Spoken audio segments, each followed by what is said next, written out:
Foi. Então é isso. É só fechar. Certo. Galera que está entrando agora, sejam todos muito bem-vindos. Todos que estão acompanhando a gente. A gente está começando hoje um trabalho que está sendo bem legal. A gente finalmente está tendo uma estrutura bem melhor agora para trabalhar. Hoje a gente vai falar da Lei 8080. A gente vai falar da Lei 8080. A gente ontem fez uma introdução muito legal, muito bacana, acerca do fator histórico e da Constituição. Ontem a gente falou da parte constitucional que embasa a lei do SUS, que é os decretos que vão do 196 ao decreto 200, né? O decreto 196 ao 200, que fala da parte de Seguridade Social. Lembrando que Seguridade Social é paz, né? Seguridade Social é paz, PAS, Previdência Social, Assistência Social e Saúde. E a parte da saúde, a gente tem isso mais desenvolvido durante os artigos 197, 198 e 200. O artigo 196 ele começa com uma redação muito importante, que ele diz que a saúde é um direito de todos e uma obrigação do Estado prover por meio de políticas públicas. Isso foi muito importante, essa pontuação. Mas para chegar até aqui, houve um histórico. E a gente vai fazer agora, primeiro, uma pontuação desse histórico, desse período de construção da história do SUS, dessa identidade do SUS que é só nossa, que é único, não existe nada no mundo que é como o SUS. A gente tem que ter uma paixão e defender muito o SUS, eu sempre falo isso. Vocês vão me ver voltando nesse assunto várias vezes. A gente tem que defender muito o SUS, porque o SUS, ele é um sistema único mesmo, não é só no nome não. Não existe nenhum outro sistema no mundo que é como é o SUS, como é organizado o SUS, e ele tem que ser defendido. Mais do que isso, quero me apresentar para vocês. Para quem não me conhece, meu nome é Wender, eu sou enfermeiro, sou especialista em urgência e emergência, sou especialista em UTI, sou especialista em nefrologia, sou especialista em saúde pública, agora estou fazendo especialidade em vigilância sanitária também. Quero falar para vocês, quem puder me seguir aqui no Instagram, tem o link aí no TikTok, puderem me seguir também,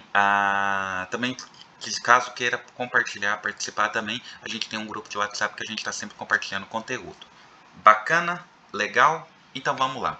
O Wender, aqui tá os links para você, o Instagram do Instituto Luiz Miguel, o meu Instagram da professora Alexandrina, que também faz lives aqui, ela está sempre dando aula de português e redação, e o meu canal do YouTube. Finalmente a gente está trabalhando muito bem agora com o YouTube, com o 5480, que a gente começou outro dia, mas agora que a gente está conseguindo fundamentar legal, e vamos ficar com todas as lives gravadas lá no canal do YouTube, né? Mais pra frente a gente está pensando em fazer umas playlists, a gente está pensando em vender um conteúdo já gravado, mas isso vai ficar posteriormente. Certo, vamos falar então da lei, da contextualização da história do SUS. Quando que o SUS começa? O SUS, né, ele está muito ligado, claro, né, obviamente, ligado intrinsecamente com a história do descobrimento do Brasil. Os portugueses chegaram no nosso país em 1500. Gente, é só um aparato geral. Quem viu a aula ontem não precisa ficar agoniado, não. A gente só vai dar um arremate geral para a gente já entrar na Lei 8080. O nosso país, ele foi, né, segundo a história nos conta, ele foi descoberto, entre aspas, pelos portugueses em 1500. Né? 1500 foi descoberto pelos portugueses, mas aqui já tinha uma história. A gente já tinha os indígenas aqui, pessoas que eram nativos da terra, que já viviam por aqui. Dando o avanço do tempo, o Brasil, durante esse período pré-colonial aí, que vai de 1500, 1528, o Brasil nunca foi visto como um país que deveria ser tomado, que um dia se tornaria uma metrópole. Não, o Brasil foi deixado a escanteio, até porque no primeiro momento não foi encontrada nenhuma riqueza. E o Brasil permaneceu assim durante muito tempo, né? Era uma terra de saqueadores, as pessoas vinham para cá, tiravam o que queriam, né? E voltava para a Europa. Vinha português, vinha inglês, vinha holandês, vinha espanhol, vinha todo mundo para cá. O Brasil não tinha muita organização. Então não tinha saneamento, não tinha organização nenhuma, não tinha nenhuma medida profilática. E é claro, os portugueses trouxeram, o homem branco trouxe a doença que era desconhecida ao índio. Esse é o primeiro cenário o primeiro cenário sanitário do Brasil. Quase um trava-língua. Avançando na história, a gente pode falar que em 1808 isso começa a mudar. É claro que houve muitas coisas, mas eu não quero passar por isso, eu quero sempre manter na linha do nosso estado sanitário. Em 1808 isso começa a mudar. Por quê? Por um motivo muito simples. Está tendo uma grande guerra na Europa. Napoleão Bonaparte está tomando conta de tudo e está decapitando reis que não concordam com ele ou que não vão aderir a tudo que ele está impondo ali na Europa. Com medo disso, a família real portuguesa vem para o Brasil em 1808. Ela chega em 1808 no Brasil. Quando a família real portuguesa ela não vem sozinha, ela vem com a elite portuguesa. E existem historiadores que dizem que chegaram aqui cerca de 15 mil pessoas, de 15 a 20 mil pessoas, de uma vez chegaram no Brasil. E quem vem para o Brasil é muito interessante. Por quê? Porque é a elite portuguesa é intelectual, é aristocrata, é músico, é botânico, é biólogo, é artista, é pintor, né? Debran vem nessas. Artistas, cara, muitos artistas vêm para o Brasil, a nata da sociedade. E quando eles chegam aqui no Rio de Janeiro, e a gente está falando do Rio de Janeiro do século, salvo engano, 17 para o século 18 ali, 1808, quando eles chegam no Rio de Janeiro, a imagem que eles têm é de choque. Eles olham para a cidade, né, acostumado lá com Portugal, com Lisboa, com a cidade do Porto, que é uma cidade civilizada, e me desculpe se esse termo causa constrangimento, mas uma cidade mais desenvolvida, vamos dizer assim, e chega aqui no Rio, no Rio de Janeiro de 1808, eles ficam incomodados com aquilo que eles veem, porque doença é normal, pragas da cidade é normal, as pessoas têm o hábito de jogar excrementos na porta de casa, na porta da rua, as latrinas, né, são jogadas na porta da rua, que tem diurese, que tem xixi, que foi coletado durante a noite, os escravos andam descalços, imundos, todos fétidos, doenças é uma coisa normal, né, eles jogam excrementos dentro da Baía da Guanabara, que é onda, e depois eles vão tirar água, então diarreia é uma coisa comum. Os hábitos alimentares não são nem um pouco civilizados, as pessoas comem com as mãos, não têm o hábito de lavar as mãos, então doenças e pragas são coisas recorrentes. Olha a quantidade de coisas que acontecia no Rio de Janeiro de 1808, e era um país pagão. O catolicismo ainda não estava entranhado dentro da nossa cultura, assim como é hoje, por exemplo. E isso criou um grande movimento do rei para tentar melhorar isso. Então, quando ele chega aqui, a gente tem a nossa primeira grande reforma sanitária. Eu me arrisco a dizer que a gente teve a primeira reforma sanitária no momento que chega o rei Dom João VI no Rio de Janeiro com toda a corte portuguesa. Por quê?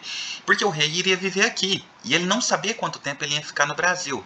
Já que ele não sabia quanto tempo que ele ia ficar no Brasil, ele tinha que fazer uma reforma. E a reforma começou abrindo o colégio de medicina, instituindo, né, criando o exército, criando a marinha, posteriormente criando a Guarda Nacional. Depois ele também começou a fazer a limpeza daqueles terrenos urbanos, as urpes urbanos, né? Enfim, ele fez muitas medidas que foram muito boas para a gente melhorar a condição de viver ali no Rio de Janeiro, até porque ele não sabia se um dia ele iria voltar em Portugal e ele não queria viver daquela forma, né? Então isso foi a nossa primeira junção sanitária no Brasil. Avançando no tempo, a gente teve muito depois, em 1923, isso avançando bastante, a gente teve a Lei Eloy Chaves, que criou as caderneiras de poupança, que criou o primeiro acesso que as pessoas teriam à aposentadoria e depois também acesso também ao tratamento médico a partir da carteira do INAMPS, isso foi muito depois, né? E avançando mais um pouquinho depois ainda, para não perder o pique, a gente teve em 1953 a criação do Ministério da Saúde. Em 1953 a gente teve a criação do Ministério da Saúde. A nossa Constituição ela foi criada em 1988. Já o Ministério da Saúde ele é de muito antes, ele foi criado em 1953. Então, não foi criado o Ministério da Saúde junto com a Constituição de 88. Isso foi em momentos diferentes, em períodos diferentes.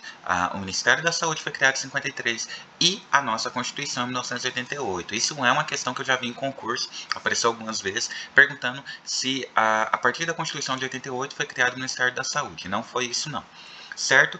E aí a gente teve avançando aqui na história, a gente teve a criação do INAMPS, isso foi em 1978, a criação do INAMPS, que garantia acesso à saúde naquele período para quem fosse trabalhador e formal, né? O que era um trabalhador formal? Um trabalhador registrado, né? Se diziam carteira assinada na época, né? Um trabalhador registrado, ele tinha direito ao atendimento médico, né? Isso em parte era pago pela empresa, em parte era pago pelo trabalhador. Em parte era pela empresa, em parte era pelo trabalhador. Tinha que ter a tal da carteirinha do INAMPS, né? Você pode perguntar para o seu pai aí, para o seu avô, que provavelmente ele teve essa carteirinha do INAMPS. E a saúde naquela época não era como é hoje, né? Esse é o ponto principal que eu quero pautar aqui. A saúde nesse período ela era totalmente recuperativa, ela não era preventiva, ela não tinha o perfil de promoção, era recuperativa. Então o sujeito ficava doente, tinha febre, ia na unidade, tomava um remédio lá no hospital, voltava para casa. Não tinha muito interesse em ficar fazendo exames para tentar descobrir ou prevenir que isso passasse para outras pessoas, não como é hoje, era uma coisa só de tentar estagnar o problema que a pessoa tinha, e isso depois era tratado pela pessoa se ela tivesse interesse mesmo. Era uma coisa muito triste. E a grande massa da população, a grande massa pobre da população, não tinha direito ao hospital. Isso era uma coisa muito triste. As pessoas não tinham onde ir se tratar, né? E elas iam para a chamada Santa Casa de Misericórdia. Santa Casa de Misericórdia. As grandes Santas Casas de Misericórdia, que enfrentavam problemas muito sérios. Se hoje a gente reclama muito da saúde, com razão, a gente tem que melhorar muito.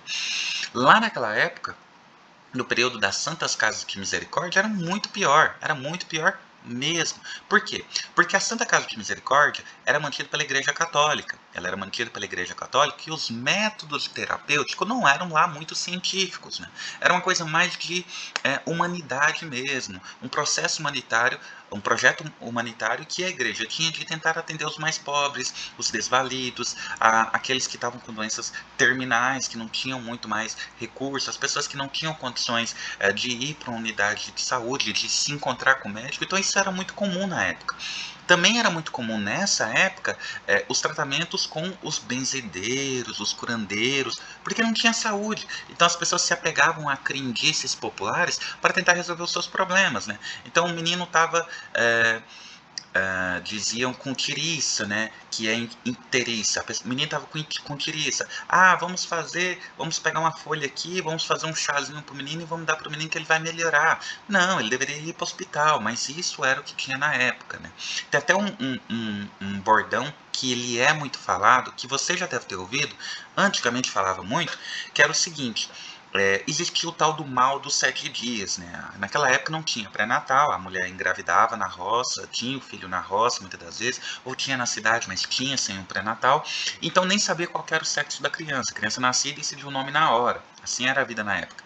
E tinha muitas crianças que tinham mal do pós-parto, né? Então, a criança nascia com algum problema cardiológico, ou nasceu com algum problema neurológico, e ela não ia viver mais que 7 dias, né? Então era muito comum a criança morrer nos 7 primeiros dias, né?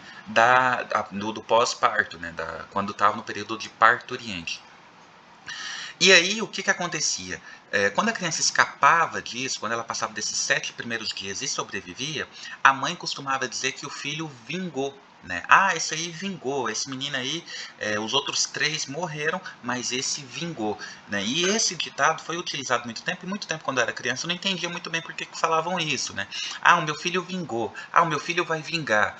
E isso era uma coisa muito comum para cá, mas era por conta disso. Não tinha tratamento de saúde, a criança morria no 7º primeiro dia, vacina não tinha como é hoje, e a criança infelizmente morria por causas totalmente evitáveis, tá? Isso foi uma realidade do nosso país. Wender, então você quer dizer que o SUS hoje é perfeito? De jeito nenhum, claro que não é, claro que não é mesmo. O SUS tem muita coisa para melhorar, mas o SUS funciona. Do jeito que tem hoje, o SUS funciona. Demora? Demora. Precisamos de mais profissionais? Precisamos de mais bons profissionais.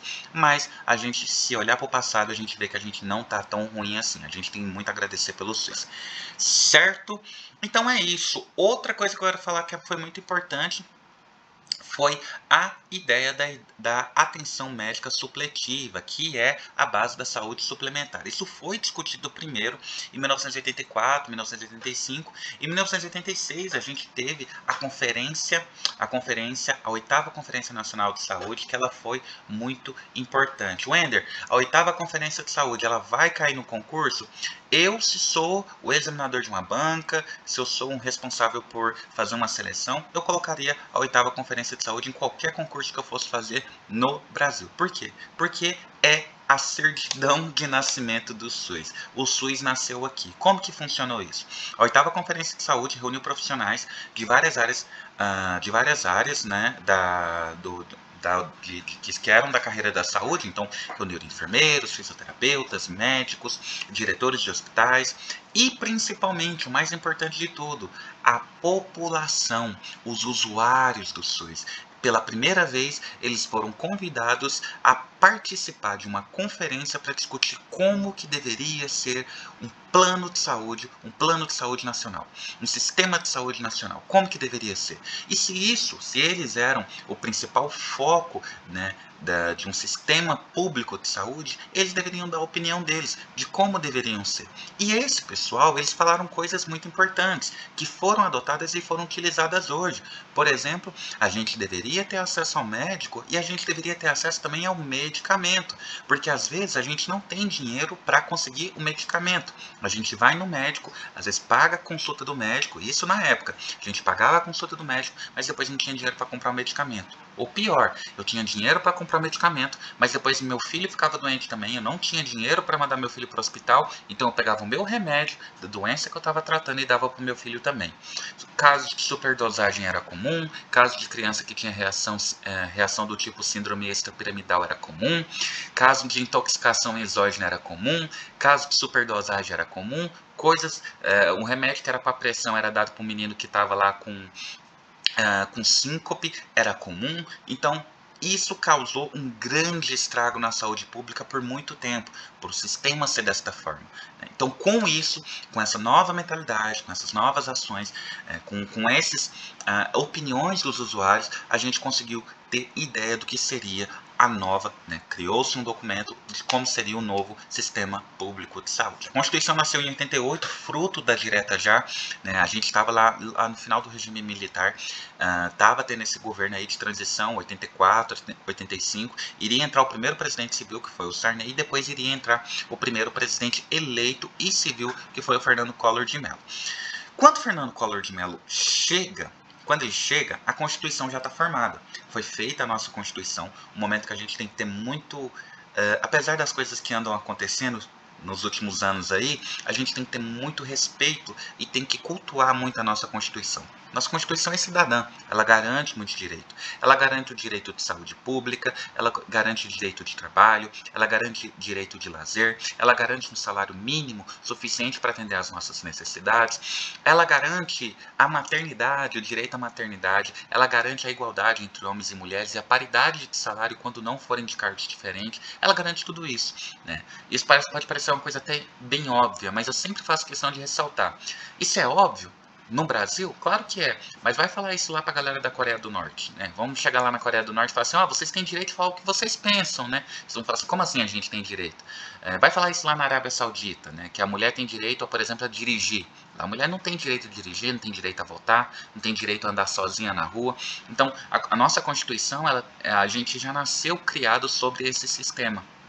E muitas das vezes a gente esquece de agradecer ou de cultuar a nossa Constituição e não sabe a importância que ela tem na nossa vida, né? Até hoje em dia a gente entra na internet, fala mal de político e tal, isso parece uma coisa tão comum, mas isso só foi um direito que foi garantido pela Constituição, que é o direito de livre expressão. A gente tem direito a concordar ou discordar de quem a gente quiser, e a gente tem que ser grato a isso. Apesar da gente estar enfrentando alguns problemas ultimamente aí, a gente tem que ser muito grato aos avanços que a gente teve. E um dos avanços que a gente teve, talvez o mais importante, foi a criação do SUS. Wender, quando que nasce o SUS? Quando que o SUS nasce? Se eu pudesse escrever um livro hoje, pudesse colocar qual é a certidão de nascimento do SUS, eu diria que é na 8ª Conferência de Saúde de 1986. Mas, para concurso, quando você chegar lá na sua prova de concurso, você não vai colocar isso. Você vai colocar que o SUS ele nasce na Lei Orgânica 8080 de 1990. O SUS ele formalmente nasce em outubro do ano de 1990, da Lei 8080. Formalmente. Na minha opinião, o SUS ele nasce na 8ª Conferência de Saúde, porque ele cria os pilares, ele cria as condições e a gente vê essa movimentação. Algo que eu esqueci de falar, mas que é muito importante, eu vou dar só uma recapitulada para a gente entrar nas questões. Teve a 8ª, teve a Conferência de Alma-Ata. A Conferência de Alma-Ata, ela trouxe uma nova visão que isso mais para frente iria reverberar na nossa Constituição e depois iria reverberar também na Lei 8080, e ela cai em concurso. A Conferência de Alma-Ata, que é uma conferência de saúde, ela falava da importância da atenção primária, né? Então, por exemplo, para trazer modos gerais para vocês entenderem. É muito mais fácil você atender uma pessoa quando ela está com diabetes, ir lá no postinho, pegar a insulina e tomar, por exemplo, metformina, do que você ir tratar o paciente quando ele já está na UTI, quando ele já está tendo uma emergência hiperglicêmica, quando ele rebaixou o nível de consciência por conta da diabetes desregulada e muitas das vezes não volta do tubo. E aí é muito mais caro, é muito mais oneroso, o paciente vai ter sequela, a recuperação vai ser difícil, depois tem fisioterapia, o paciente pode desenvolver lesão por pressão no leito do paciente, ele pode pegar uma infecção de urina por conta da sonda vesical de demora, aumenta o tempo de internação em pelo menos 14 dias. Olha a quantidade de problemas que a gente vai ter depois se a gente puder tratar lá a diabetes do paciente, a pressão alta lá no postinho de saúde. Olha o custo que isso final vai ser para o governo e para o paciente, a vida do paciente, o quanto que isso vai impactar. Então a Alma-Ata, ela veio uma conferência que foi muito importante, né, que ela falou de coisas que são a base nossa hoje do SUS, que é a promoção e a prevenção da saúde. Mais do que recuperar o indivíduo, a gente tem que ter a promoção e a prevenção. A gente tem que promover a saúde, a gente tem que prevenir agravos e doenças, principalmente do trabalhador. Não é da época de vocês, mas durante o período de industrialização do Brasil, que aconteceu em 1930, né, a nossa Revolução Industrial aconteceu só em 1930, né, quase 100 anos depois da Inglaterra. Mas durante o período da nossa Revolução Industrial, acontecia muito das máquinas machucarem o trabalhador. Eles não tinham muita assistência, né, não tinham muita assistência da empresa, não tinha nenhuma garantia que depois seriam tratados, né. Às vezes faziam lesão por esforço repetitivo, ficava o dia inteiro rodando uma manivela, no final ele tinha, mandar aqui, ó, ProProRé, é isso mesmo, promoção, prevenção e recuperação, é isso mesmo, a dica é ProProRé. E aí ele ficava ali o tempo todo, ele tinha lesão por esforço repetitivo, ele tinha dificuldade depois de movimentar a mão, ele tinha um monte de problema ligado à saúde do trabalhador.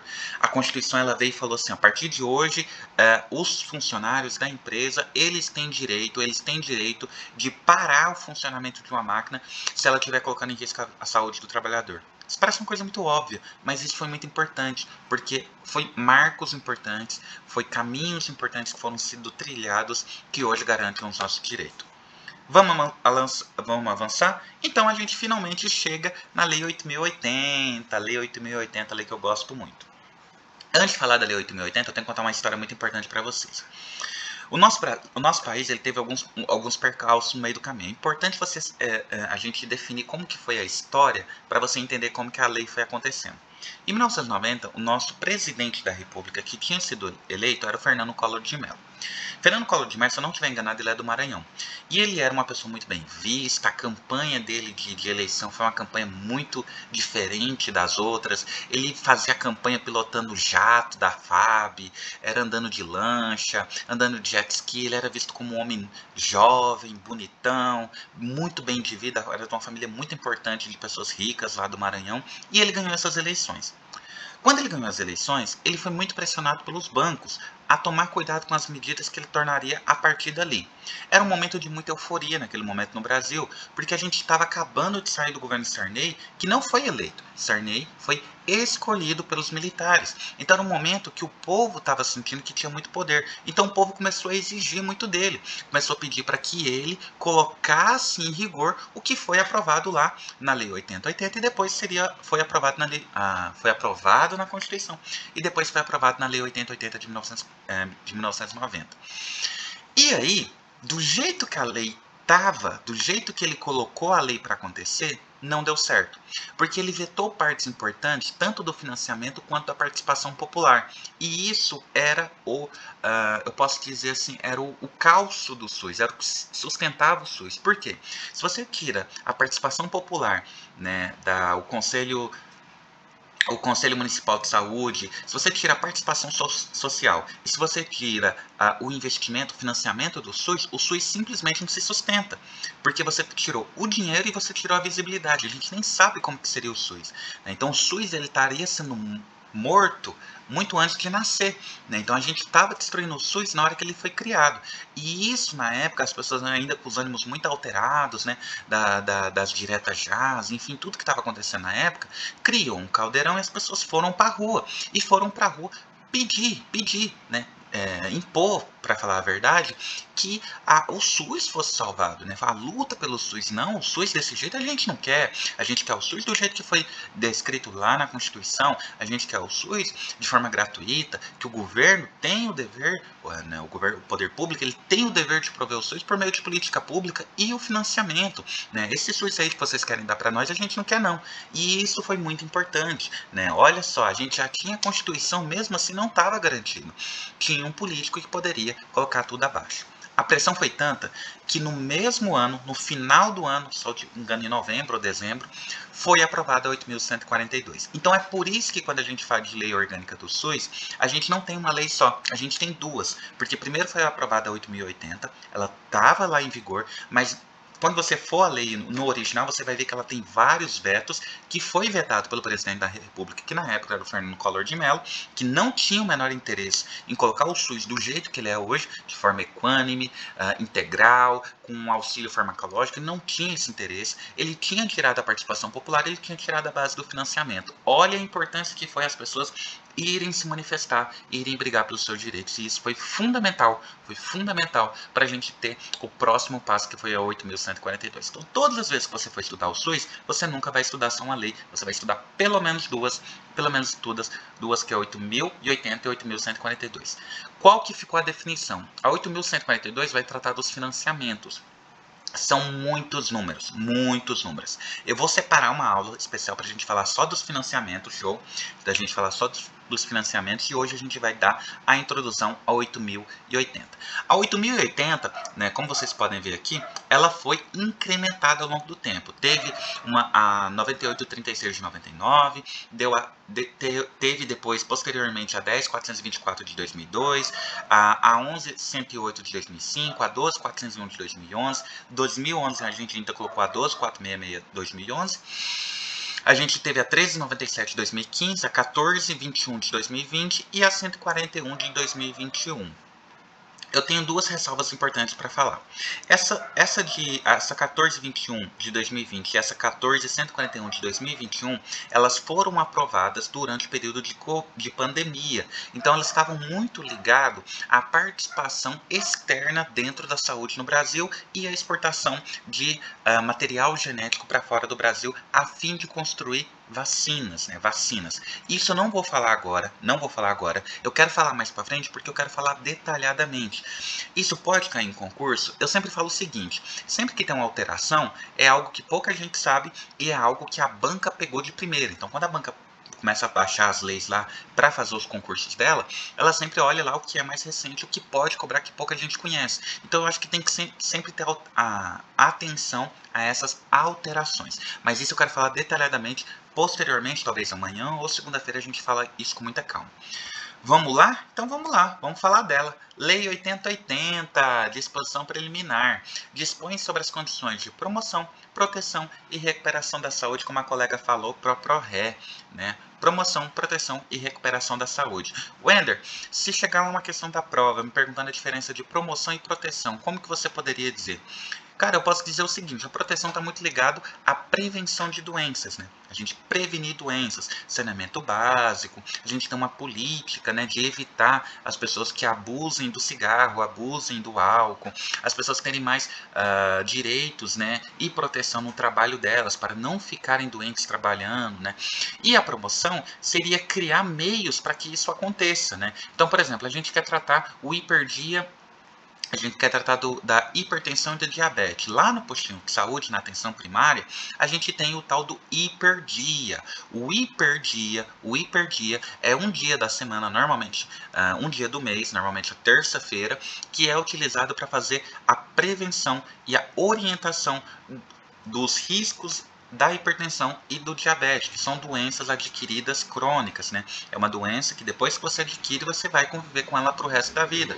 É uma doença que diminui, né, a qualidade de vida da pessoa e é uma doença que ela pode evoluir para um quadro hiperglicêmico e levar a pessoa para a UTI. Então são doenças potencialmente graves, né?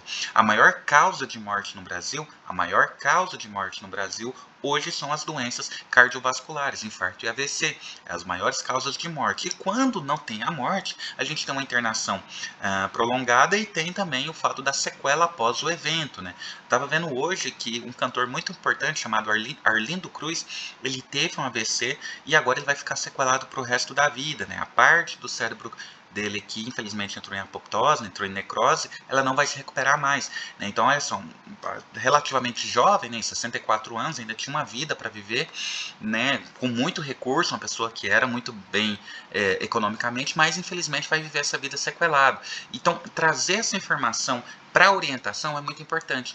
Informar o público. Então, essa é a base. E a recuperação da saúde, né? O sujeito está doente, ele tem que fazer o tratamento para recuperar a sua saúde.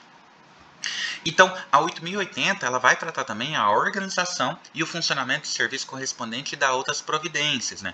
Então, agora ele vai hierarquizar e descentralizar o serviço público de saúde, né? Qual que é a diferença? Bom, o serviço público de saúde ele vai ser único em cada esfera. Wender, o que, que isso significa? Eu sempre ouvi isso, nunca entendi muito bem. É muito simples. A gente vai ter uma Secretaria de Saúde a nível municipal, a gente vai ter uma Secretaria Estadual de Saúde a nível estadual e a gente vai ter um Ministério da Saúde a nível federal. Nunca, em nenhum lugar você vai ter duas secretarias de saúde municipal, duas secretarias, três secretarias estaduais de saúde. É direção única, não vai ter dualidade, vai ser uma direção única. Wender, mas por que está dizendo isso? Isso não é uma coisa meio óbvia? Não, não é tão óbvio assim não, porque se você parar para pensar, lá na época dos IANs, né, dos AIs, que era as caixas de aposentadoria, a gente tinha sistemas diferenciados. Então, como que isso acontecia? Tinha o pessoal que era do ferroviário, né, que eram profissionais que trabalhavam em ferrovias. Eles tinham o próprio sistema deles de saúde, eles tinham o próprio sistema deles de aposentadoria. A gente pegava os professores, né? Os professores tinham o próprio sistema deles de aposentadoria e o próprio sistema deles de saúde. Entre aspas, assim, não tão dicotômico assim, mas era entre aspas, eles tinham um sistema diferente. Aí vem o SUS e diz, não vai ter isso, é um sistema de saúde para todos. O rico, o pobre, o estrangeiro, qualquer um vai ter um único sistema público de saúde. Ele é universal. O princípio da universalidade. Ah, Wendel, o sujeito veio lá da Venezuela, ele veio para o Brasil, ele quer tratar aqui no Brasil. Vai tratar, não vai ter diferença. Ele tem direito a um CPF, ele tem direito a um documento de identidade e ele tem direito aos sistemas público de saúde, se acaso ele precisar. Tem direito às vacinações, ele tem esse direito. É um sistema público, é para todos. Essa lei regula em todo o território nacional as ações e serviços de saúde executados isolada ou conjuntamente, em caráter permanente ou eventual. Wender, dá uma explicação aí de uma diferença, um sistema que atende permanente e eventualmente. Dá para explicar sim. Por exemplo, a pandemia do Covid era uma condição eventual, não estava previsto, nunca aconteceu isso no mundo e de repente aconteceu no Brasil e aí o sistema público todo o sistema público de saúde ele teve que se mobilizar para atender. Wender, dá um exemplo aí de caráter permanente, aquilo que vai sempre acontecer. Vacinação. Vacinação é o sistema público de saúde, é o programa público de saúde mais antigo que tem no Brasil.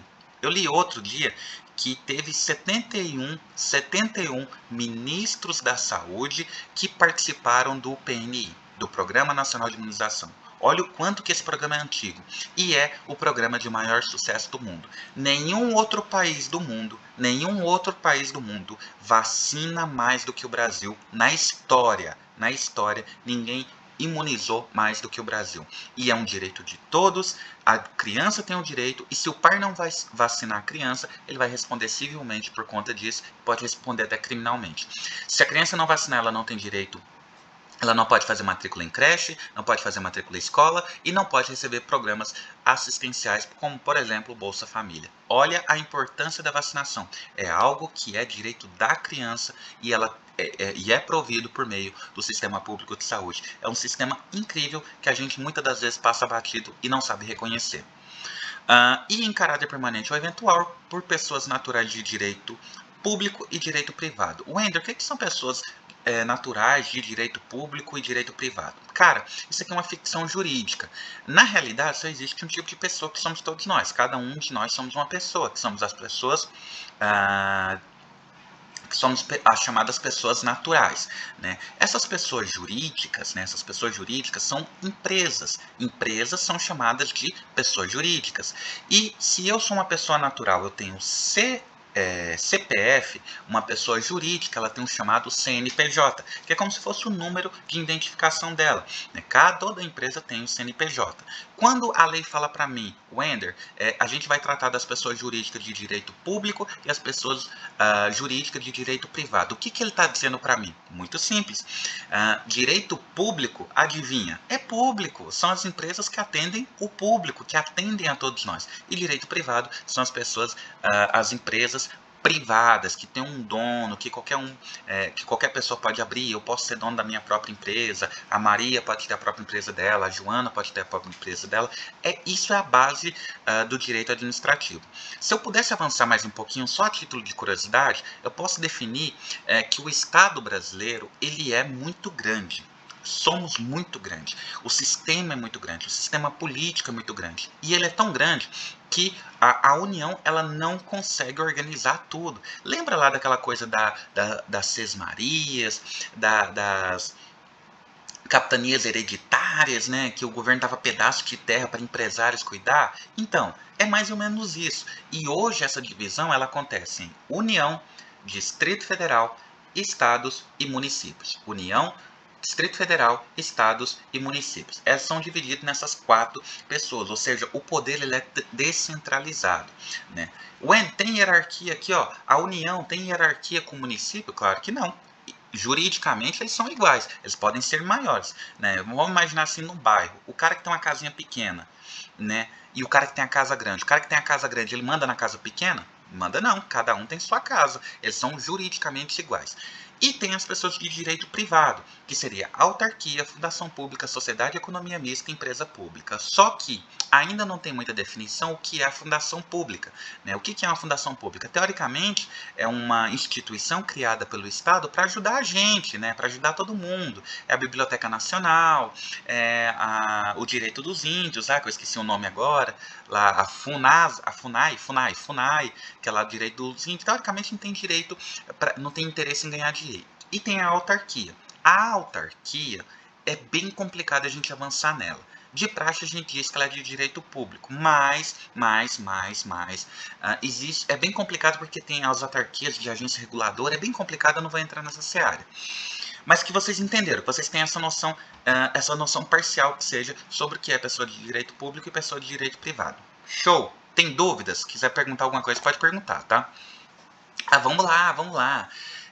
Primeira questão, Prefeitura de Pombinha, Santa Catarina. Na legislação do Sistema Único de Saúde, a lei que dispõe sobre as condições para a promoção, proteção e recuperação de saúde, a organização e funcionamento de serviço corresponde e das outras providências é letra A, lei orgânica do município, não. Lei orgânica do município, todo município tem a lei orgânica, tá? Não sei se vocês sabem disso. O município não tem Constituição.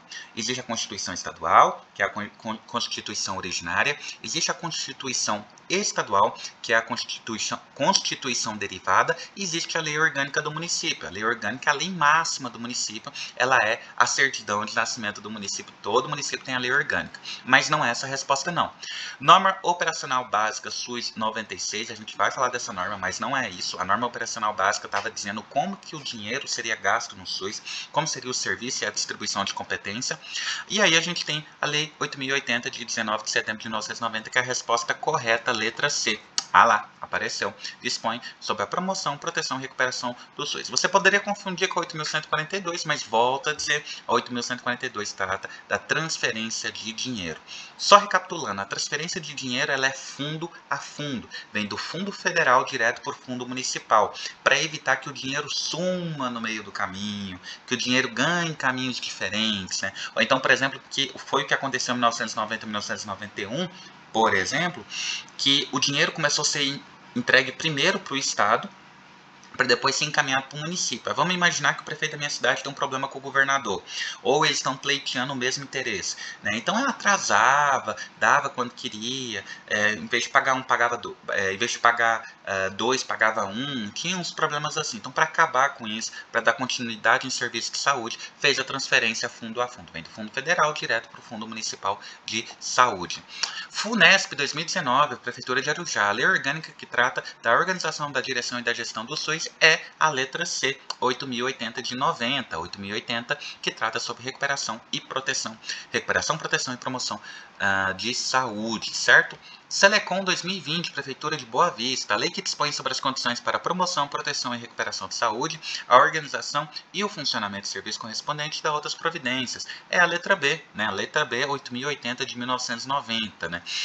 Eu coloquei várias questões para vocês verem que são questões recentes e são questões que tratam desse tema recorrente, né? Parece uma pergunta bem bobinha até, mas ela trata várias vezes desse tema. Contex, Prefeitura de Maracá, Lei 8080, regulamenta a Constituição de 88 e é a primeira lei orgânica do SUS, né?